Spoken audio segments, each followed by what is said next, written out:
getting old. His bearings were worn, and he clanked as he puffed along. He was taking empty cattle trucks to a market town. The sun shone, birds sang. But Edward was heading for trouble. Come on, he puffed. Oh, oh, oh, oh, screamed the trucks. Edward puffed and clanked. The trucks rattled and screamed. Some cows were grazing nearby. They were not used to trains. The noise and smoke disturbed them. As Edward clanked by, they broke through the fence and ran across the line.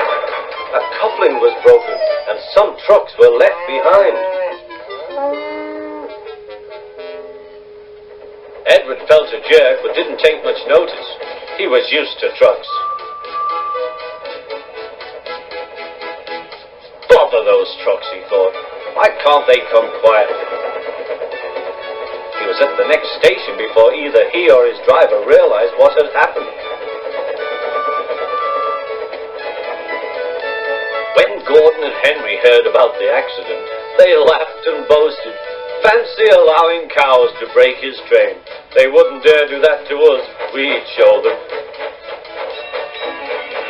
Toby was cross. You couldn't help it, Edward. They've never met cows. I have, and I know the trouble they are.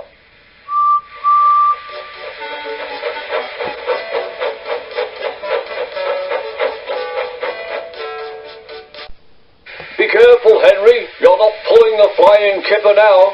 Mind you keep on the rails today.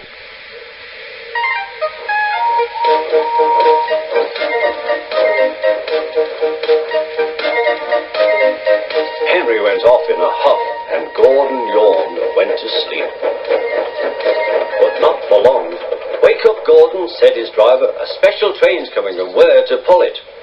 Is it coaches or trucks? Trucks, said his driver. Trucks, said Gordon. Huh!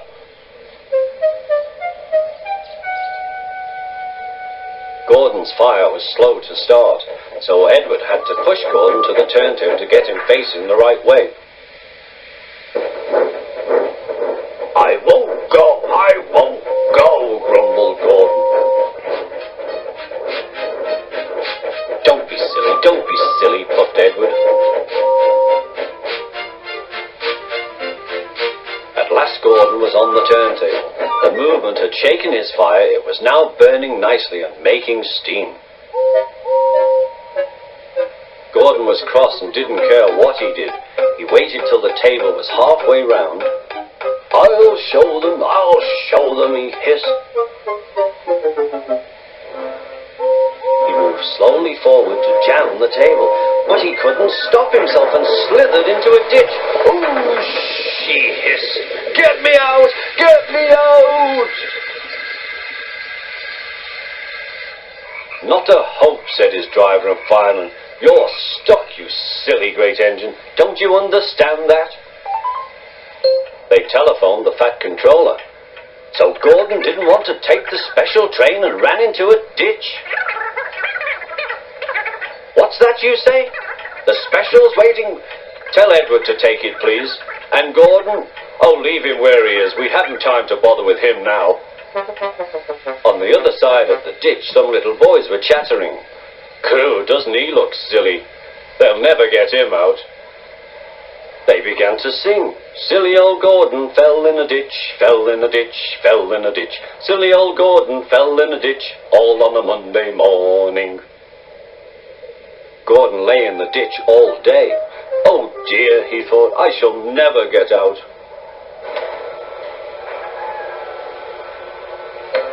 But that evening they lifted Gordon and made a road of sleepers under his wheels to keep him from the mud. Strong ropes were fastened to his back end, and James and Henry, pulling hard, managed to bring him to safety.